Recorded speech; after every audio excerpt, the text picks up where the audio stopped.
Welcome back everyone, Adam Adzy's Armouries again. Now today we're not in the armoury.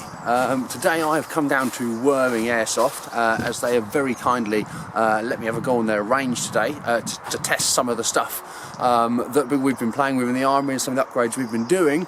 So this is just an opportunity to be able to come down here and have a go out here and see how far we can hit.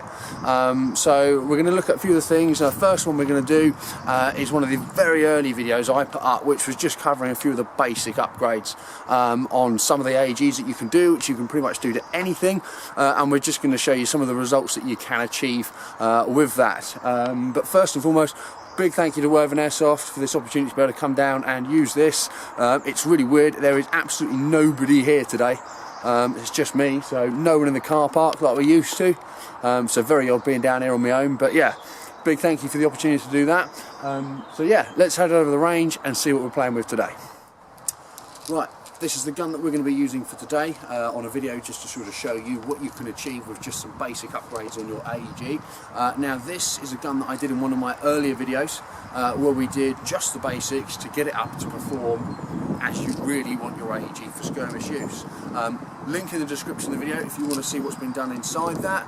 Quick recap though, it's had a piston head spring, maple leaf rubber and omega nub, and that for me is enough really to get kind of the maximum performance without being silly about everything.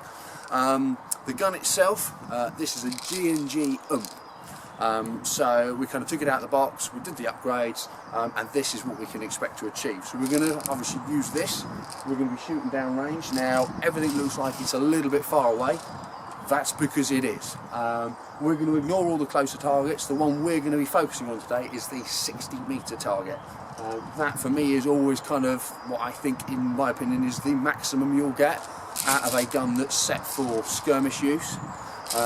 Now I'm running .32 ammo in this because I believe, in my opinion, I like the heavier rounds in it. So I've set this up to run effectively on those. So we'll just do a quick chrono test and then we'll get on to hitting them targets.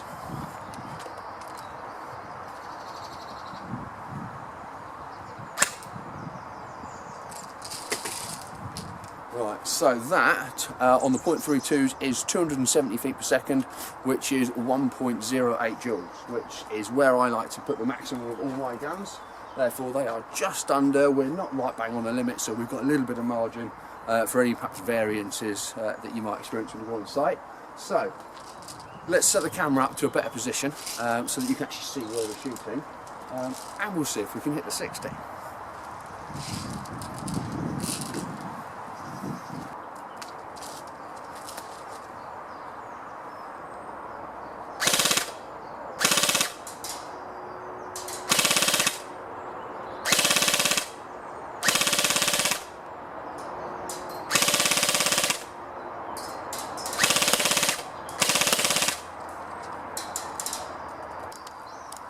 Right, okay, so I've managed to zoom the camera in on the 60-metre target.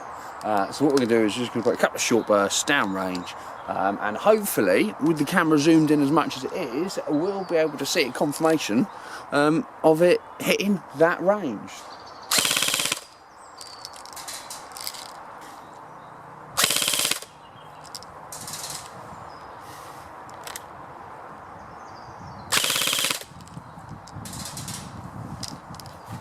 Okay, so most of those BBs are hitting that target quite effectively.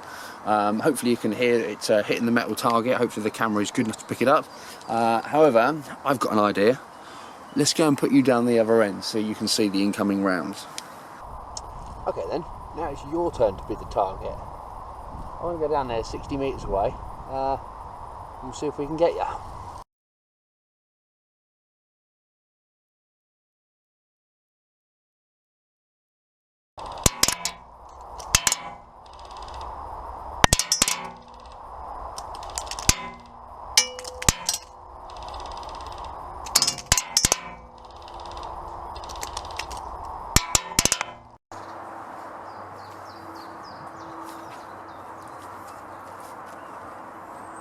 Okay, so I think that was pretty successful. We've easily been hitting the 60-metre mark, albeit I think at probably the end of its range, because those BBs at that point are starting to drop into the target. And that's one of the reasons I like the heavier BB. So if you've got the hop set enough, I feel the lighter ammo, as it travels, it tends to arc up a little bit more than what the heavier rounds do, because obviously it takes a bit more to lift them. So I feel there's a straighter flight even if we're going up a little bit, and that last little bit they're starting to come in. But that's about a man-sized target down there, and it's hitting it, so I'm happy with that. If anyone's got any other suggestions or has another opinion on how far they think they can get an AEG to shoot within skirmish power, chuck it in the comments, we'd love to hear it. But I think, in my opinion, that's probably maximum. I've never seen anyone get further than that, in all fairness. But if it's out there, let us know. But I think just for a laugh, and if we want to shoot and see the BBs travelling straight, let's just hit the 50-metre target, because that is going to be straight flight all the way there. So super accurate at that point.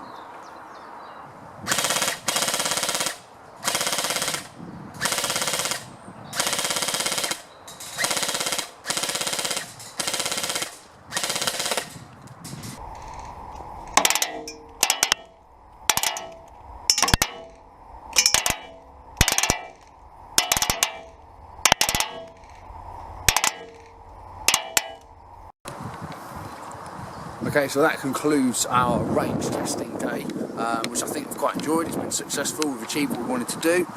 So thanks again, Worthing Airsoft. Be sure to check them out, link in the description below for their site. If you haven't played here, be sure to do so at some point in the future. But for now, I'll see you guys in the next one.